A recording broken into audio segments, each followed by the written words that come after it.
Hi, listeners. Welcome to No Priors. Today we're hanging out with Dmitri Dolgov, co-CEO of Waymo. Waymo started as the chauffeur project within Google back in 2009 and eventually spun off as its own company. Now it provides over 100,000 paid rides each week across San Francisco, LA, Austin, and Phoenix. I love taking Waymos, and I'm regularly campaigning for better South Bay coverage.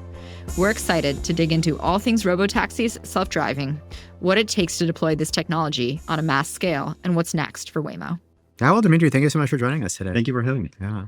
Maybe we can start off with just a little bit of a history of self-driving at Google, how you got involved, and how things have evolved over time. I've been doing this for quite a few years.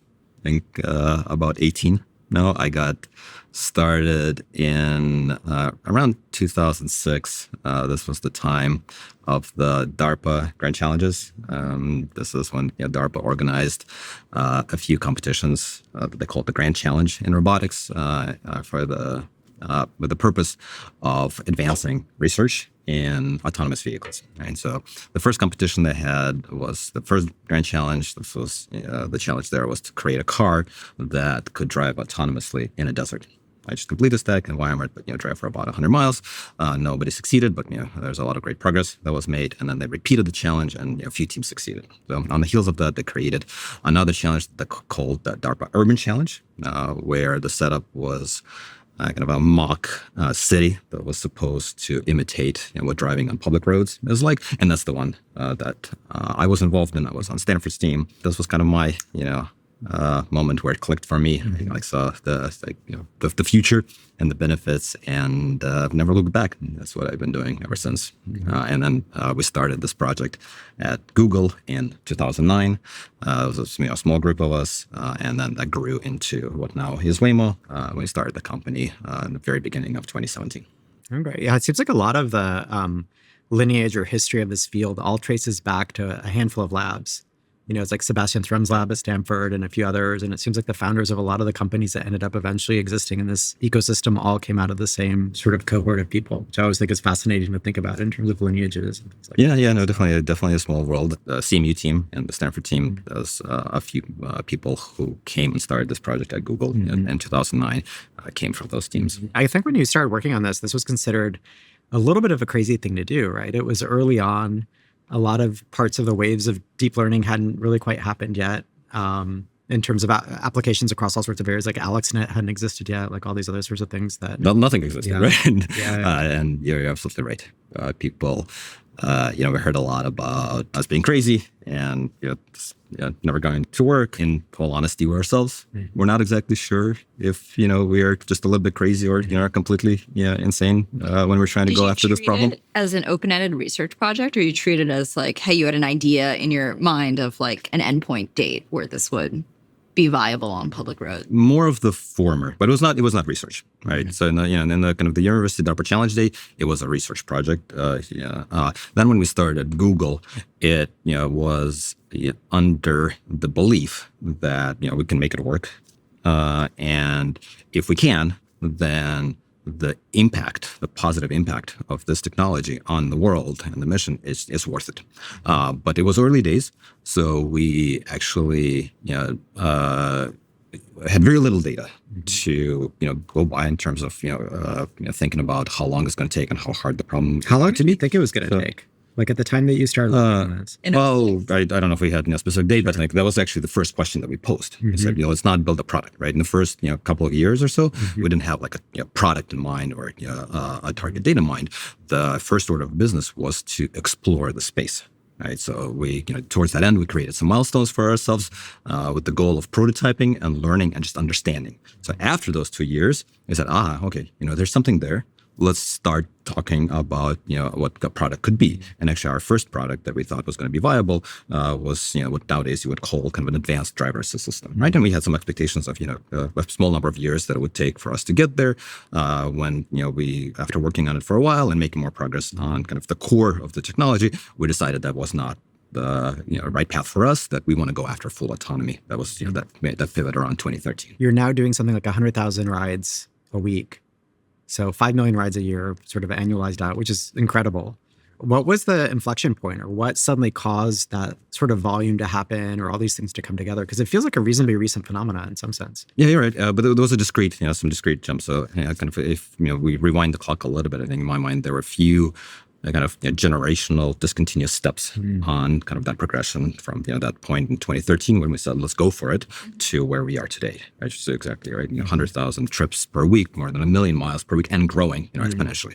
So some interesting ones were in 2015. That was kind of our 0 to 1 moment. This is when for the first time we put a car on the road. There was that our what we call the third generation of our system. This was the third generation of our self-driving hardware suite. Sensors computer, and we put it on a custom designed vehicle that we called the Firefly.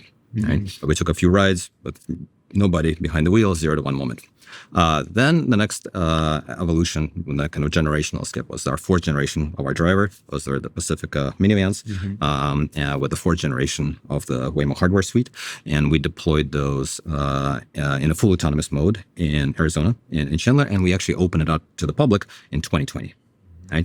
But at that point, the focus was on doing it repeatedly, right? And the focus was on maturing the technology, the building of the driver, the evaluation of the driver, kind of doing releases in a regular cadence, getting it out to real customers, hearing from the customers. Right? Understanding the feedback, and iterating. And so that was the focus of that fourth generation, was not, to grow and scale and capture the market, right? And then at that point, we made the decision to jump to what, we now call the fifth generation of the Waymo driver. It's on the JLR eyepiece. This is what you see in the fleet today in those four cities: Phoenix, San Francisco, LA, and Austin. I thought it was very smart, actually, that you started in Arizona versus in California. And I think, for example, I think Cruise ran into some issues in San Francisco where there was activists like putting cones on the cars and trying to stop them and doing other things. And so it seems smart to start in Arizona. I was just sort of curious, what are the criteria that led you to start that as a sort of a test bed or a place to? So I guess it depends on the different time horizon. So on the fourth generation, we picked a deployment area that was kind of medium complexity, and the goal there was, I mentioned, is to kind of go end to end. So we picked an environment where we thought it was, we check enough of the boxes to help us learn the most important things that we wanted to learn and de-risk. Right? And that was the deployment. And then there's the development of the system. So for the development of the system, you want to go after the hardest problems possible, right? You want to go after the densest environments. You want to go after the harshest weather. So we've kind of in parallel been doing that. So we've made a decision to deploy, in Chandler in 2020, to learn from the end-to-end system while, pushing on the development of the system. Then when we've learned enough and we made that discontinuous jump to the fifth generation of our driver, and then I said, okay, that's the platform we believe that we want to take to scale. What's the hardest environment for a self-driving car? So density matters, speed matters, weather matters. Okay. So kind of where those come together is where the most complexity is. Right? So New York in the winter is really bad, and then that's right. Yeah, that's right.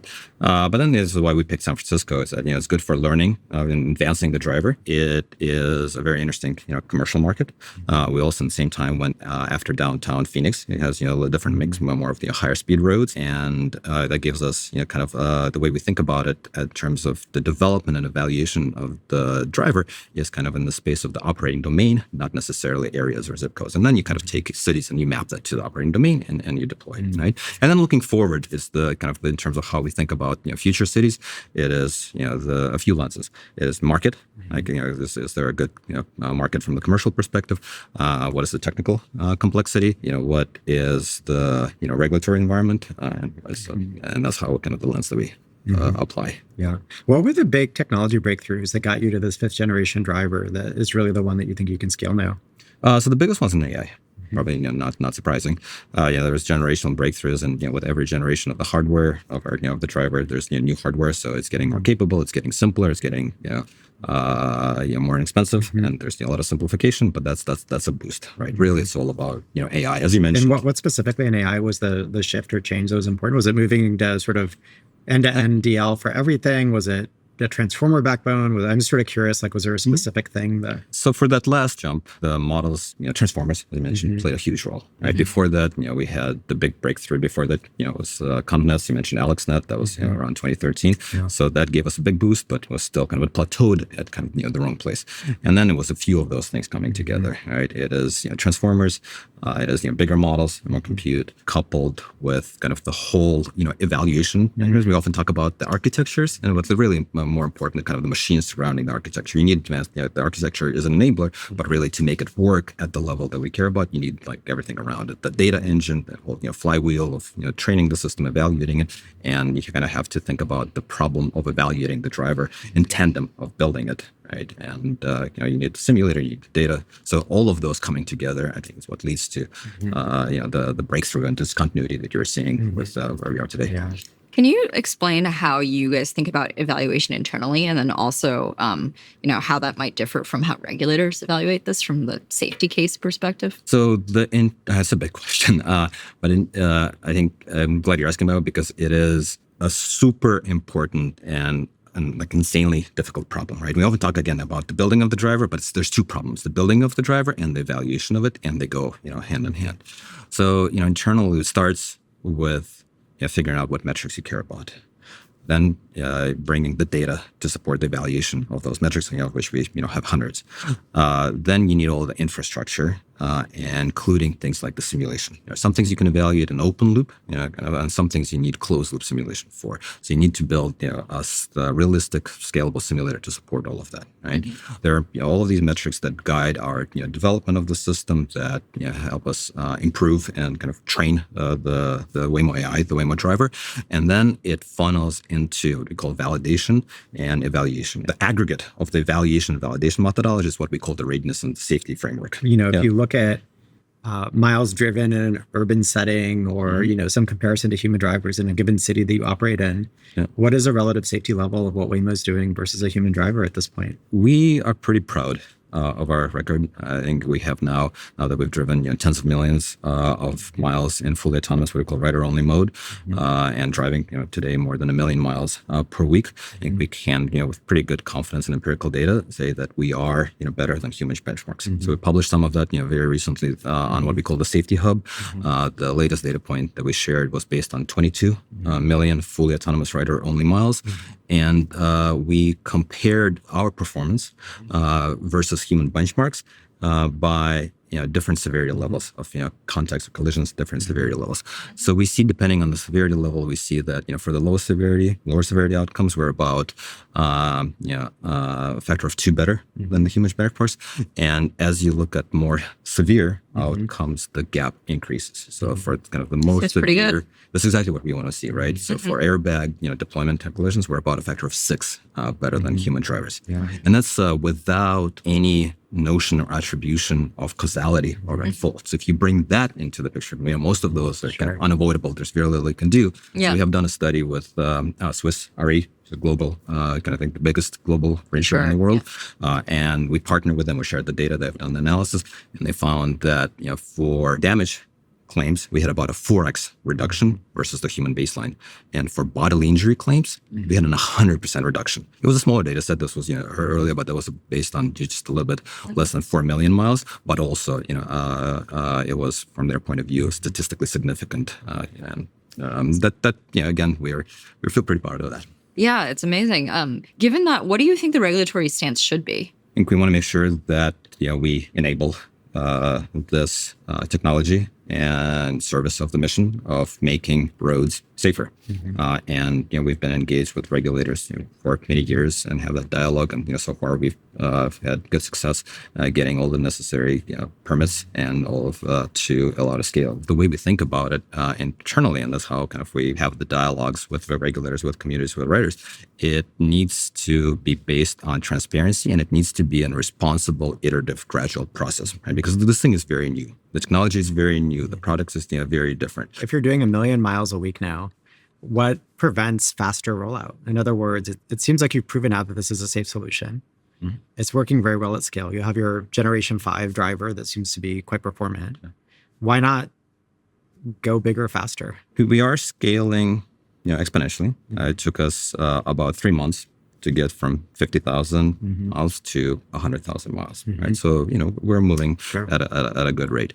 But the main thing what is the total number of miles that are driven in the U.S. per year? I'm just sort of curious on a fractional all basis. vehicles, I think it's in different modalities. Large vehicles, small vehicles, I think it's just over 3 trillion miles. Okay, so quite a bit. Yeah, we have something, way. Right? But the way, again, the way we think about it is that it's important for this to be kind of an iterative process where we earn trust. It is not a thing where you build it and then you just turn on the switch and as you're right. It needs to be, it's new, it's different. It needs to be a dialogue. It needs to be like we talked about establishing the safety record, right? And we needed to build up to that, right? We collected tens of millions of miles. Now we feel pretty good about that. So then we, that gives us confidence that earns us, trust. So you have to be transparent about where we are, and then we, what do you think is the biggest shift that's coming from a technology basis going forward? We had Andrej Karpathy on our podcast a couple of weeks ago, and he sort of contrasted what he viewed as the Tesla approach, which was more, in his view, sort of software driven, to the Waymo approach, which was more sort of hardware centric. Do you think that's a correct characterization? And also, how do you view things sort of changing over the next, couple years or year or two in terms of your roadmap? Yeah, I would think, it's all about AI, full stop. Like we talked about, a few big breakthroughs that allowed us to get to where we are today. Content transformers, big nets. Now, most recently, kind of combining the Waymo AI with the general knowledge of VLMs. This is at the core of it, and hardware matters, right? We have to operate in the physical world, so the hardware that we have on our cars gives us. I tend to think of it as an advantage, right? You have to see well, right? So as a human driver, right? Like if you can't see, if you close one eye, you don't you lose depth. If your your vision is not 20/20, you don't have your glasses. Like you'll still drive, right? You'll drive okay, but you're not going to be a scuba driver. But the point, I guess, the way I see it is, it's all about AI. It's all about building the system, building the AI, building the software, and being able to evaluate it. And that's what we have today, right? So far, we have achieved good quality of the driver. We have built all the machinery to evaluate it and know what it takes. So now for us, it's an optimization, right? It's an optimization, simplification. And if you have that, the thing that works, and you have a good mechanism to evaluate it, then, it really is drastically different in terms of, how fast you can move. And I guess I've been in this other mode for years where we have not solved we haven't cracked the nut. Right? And you're kind of hypothesizing what it would take and what is the yield of this technical breakthrough, and you're kind of climbing uphill, right? And it's this old analogy of going to a mountain, you see the peak, then you get there and you thought it was the summit, but no, now you see like the landscape.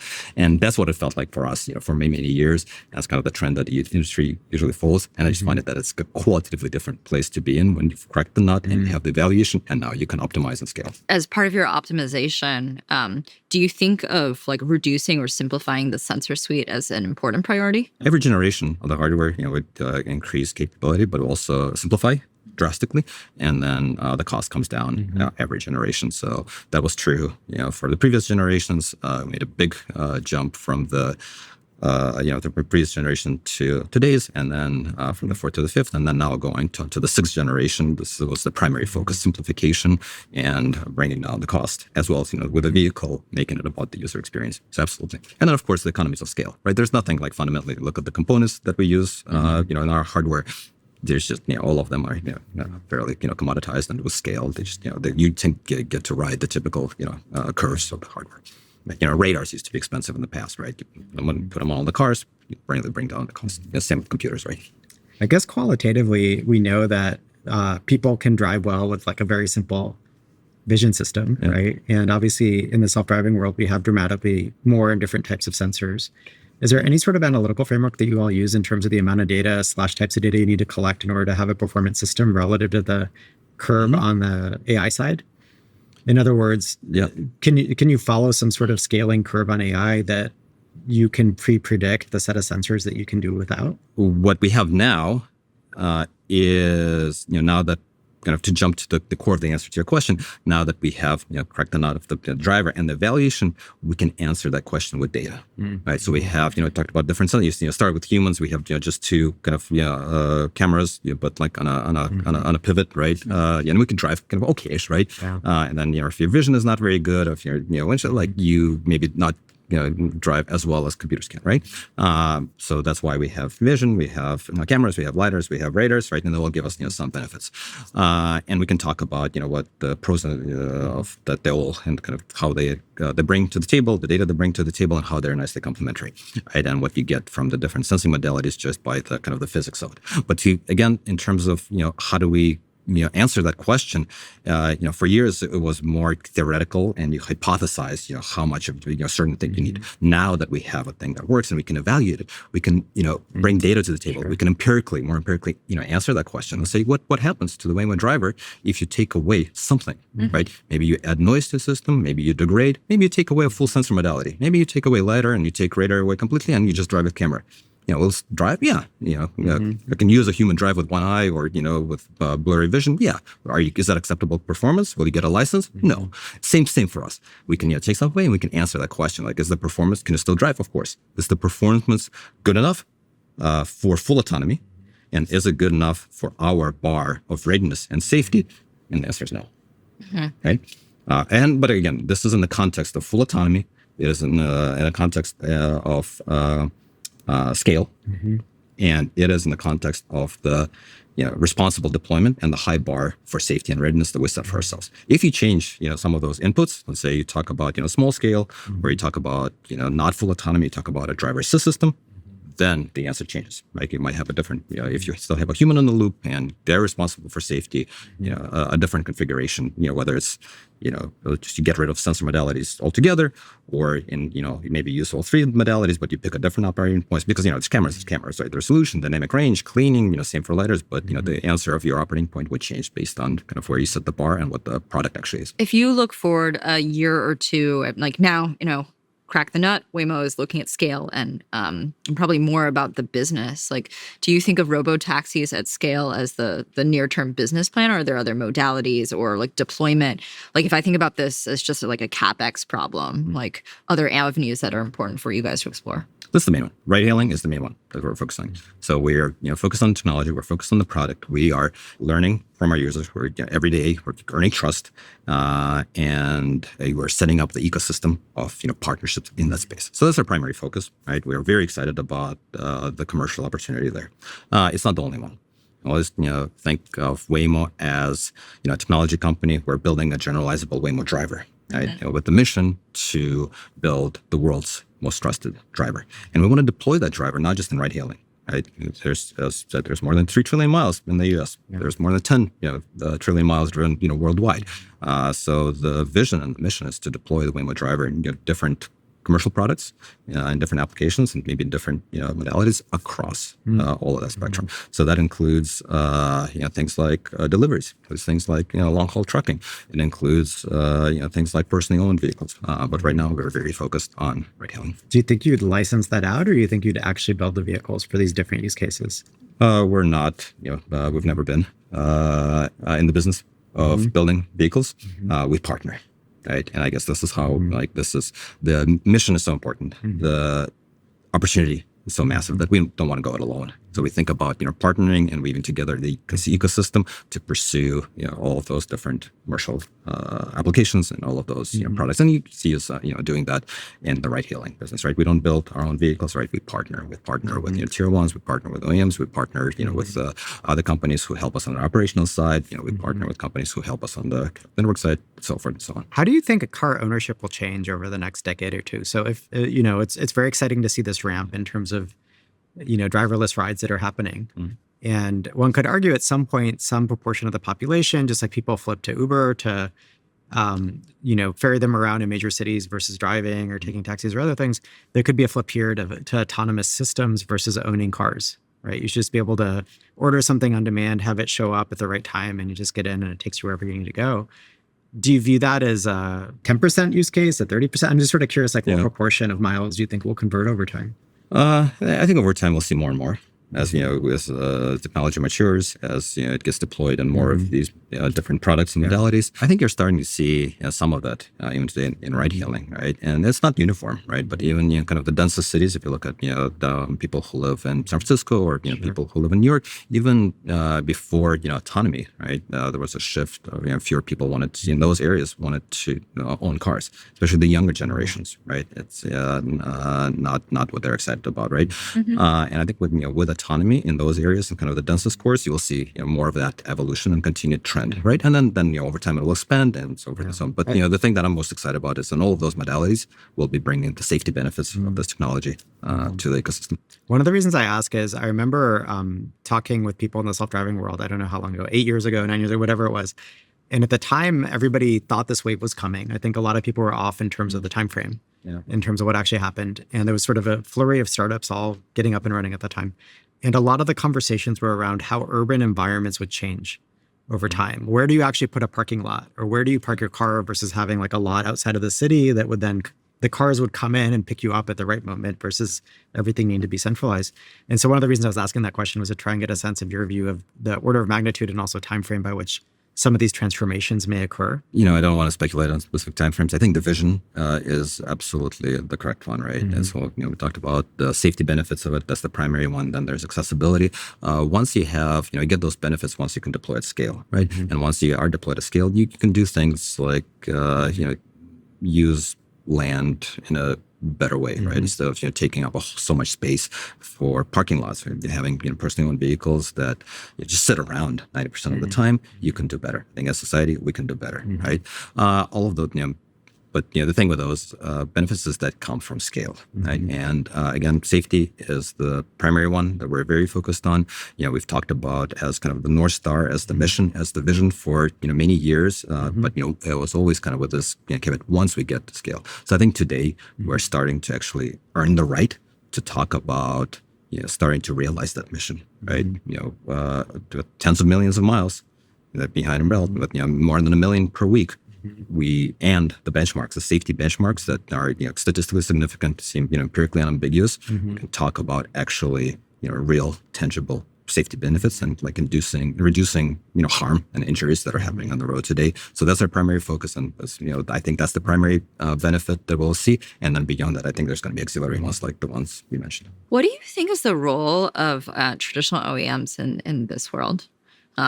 When, I'd say functionally, like a car takes you from point to point, ride hailing takes you from point to point with different tiers of comfort level.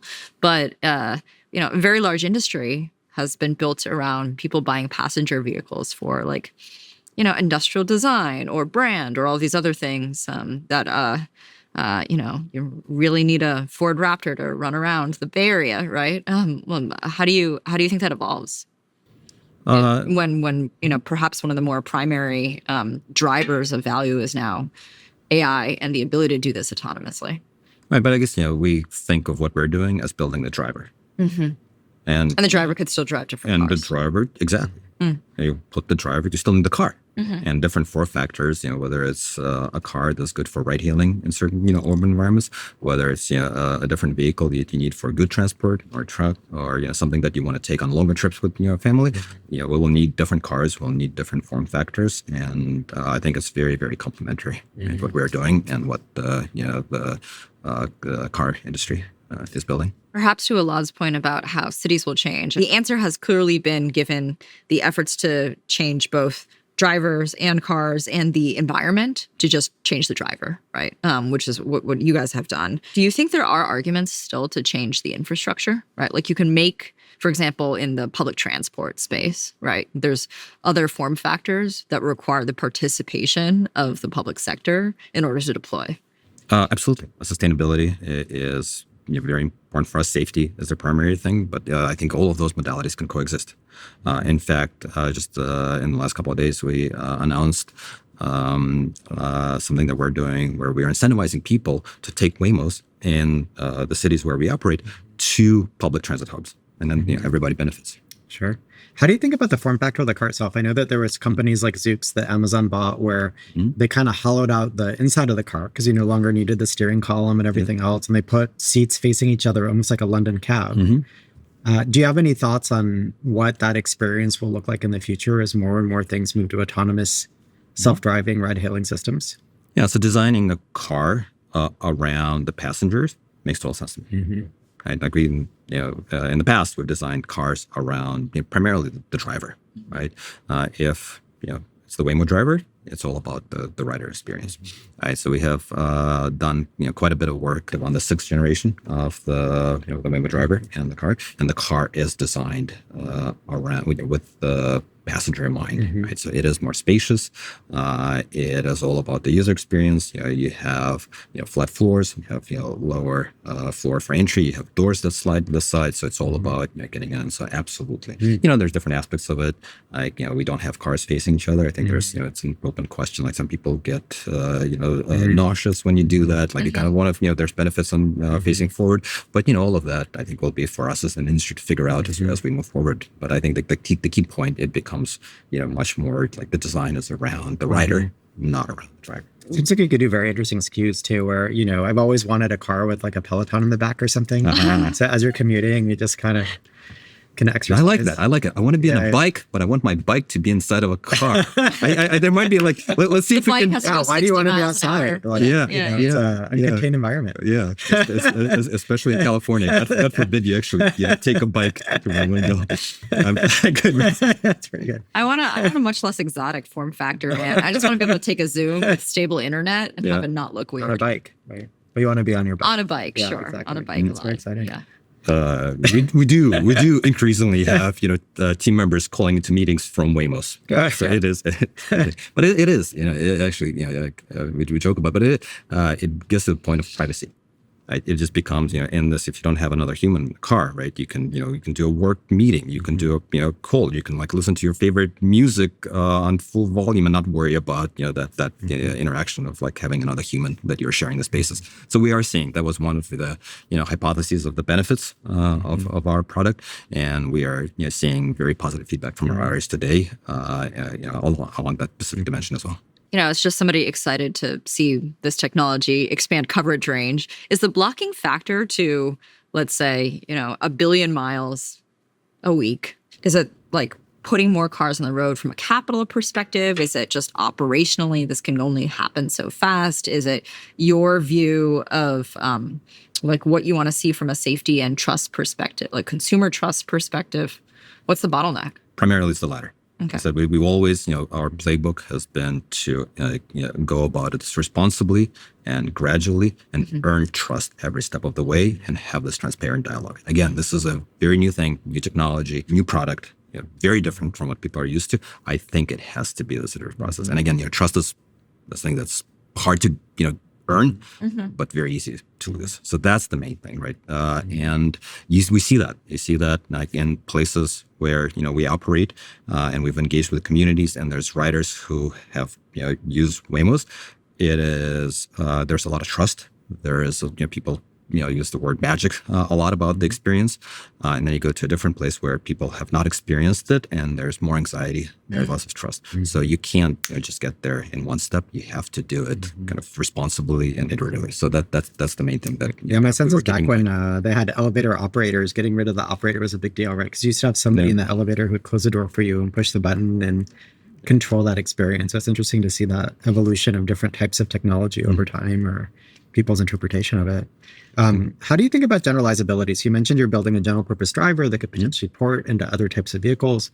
Do you think there's other extensions into other forms of robotics with what you're building? Or do you think those are all more specialized models? Or how do you think about where this could go from that perspective? On the driving part, we've kind of designed it to be generalizable, and we're very happy with what we're seeing, especially with the 5th generation driver, and like the AI generalizes really well, based on, again, we've been using data from a very broad ODD to build it, even if we're deploying responsibly and gradually, once we believe that we've achieved the level of performance that we require for a certain ODD, which maps to certain areas and zip codes. And to the other part of the question of going beyond autonomous vehicles, some of the stuff by the nature of the problem and the complexity, I think some of the research that we do is pretty foundational when we talk about perception, right?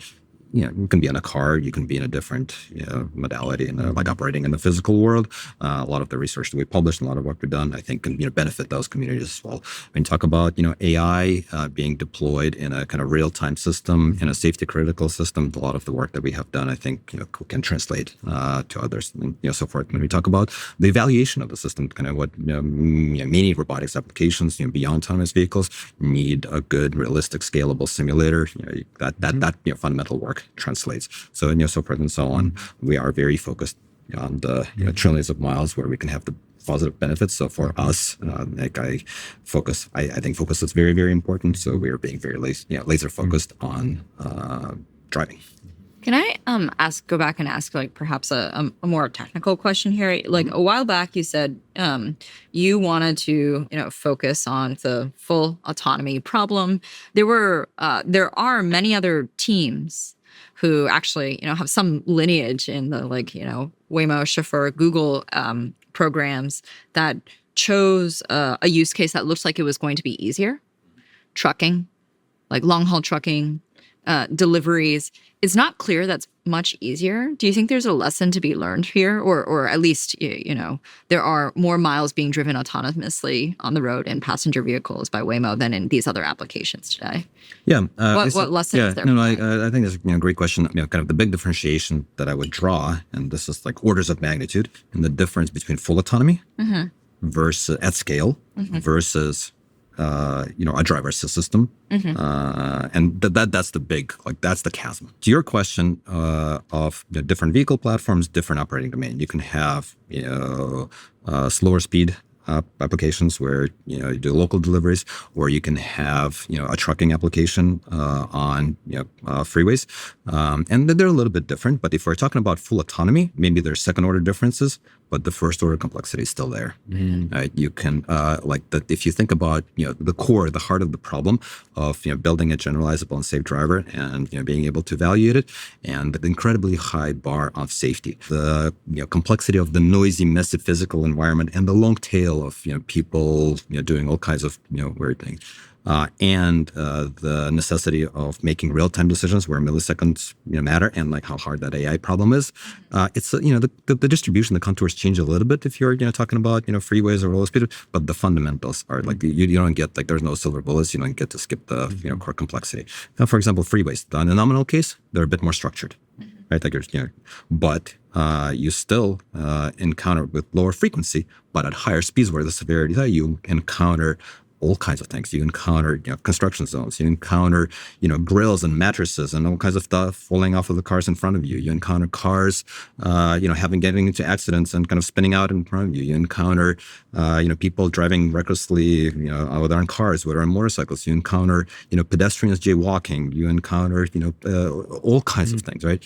And it happens much less frequently. So this is where, it might be unintuitive. If it happens, at once per million miles, none of us have seen, examples like that in our world. So it can lead to this, early stage optimism about okay, there's the simplification. But if you want to do it full autonomously and you want to do it at scale, that complexity is still there. It's just, the flavor changed. And why is it breaking from let's say advanced driver assistance that it seems to work in more and more scenarios versus, let's say, full autonomy? What's the delta? Yeah. It's the number of nines. Right, and it's the nature of this problem, right? If you think about where we started in 2009, one of our first milestones, one of the goals that we set for ourselves was to drive 10 routes. Each one was 100 miles long, all over the Bay Area. Freeways, downtown San Francisco, around Lake Tahoe, everything. And you had to do 100 miles with no intervention. So the car had to drive autonomous from beginning to end. That's the goal that we created for ourselves. It was about a dozen of us. Took us maybe 18 months. We achieved that. 2009, no ImageNet, no ConfNets, no transformers, no big models, tiny computers, all these things, right? Very easy to get started. It's always been the property. And with every wave of technology, it's been very easy to get started. But the hard problem, and it's kind of like that, the early part of the curve has been getting even steeper and steeper. But that's not where the complexity is. The complexity is in the long tail of the many, many, many nines. And you don't see that if you go, for a prototype, if you go for, a driver assist system. And this is where, we've been spending all of that's the only hard part of the problem. right? And I guess nowadays it's always been getting easier with every technical cycle. So nowadays you can take with like all of the advances of in AI, and especially in the generative AI world and the LLMs and VLMs, you can take kind of an almost off the shelf. Transformers are amazing. VLMs are amazing. You can take kind of a VLM that can accept images or video, and is has a decoder where you can give it text prompts and it will output text, and you can fine tune it with just a little bit of data to go from, let's say, camera data on a car to, instead of words, to trajectories, or whatever decisions you want to. You just take the thing because a black box. You take whatever's been trained for a living, you fine tune it a little bit, and like that without that's, I think, if you ask any good grade student in computer science to build NAV today, this is what they would do. Yeah, and out of the box, that's you amazing. get something that it's amazing, right? Yeah. Like the power of transformers, the power of VLMs is mind blowing, right? So with just a little bit of effort, you get something on the road, and it works. You can drive, I don't know, tens, hundreds of miles, and it will blow your mind.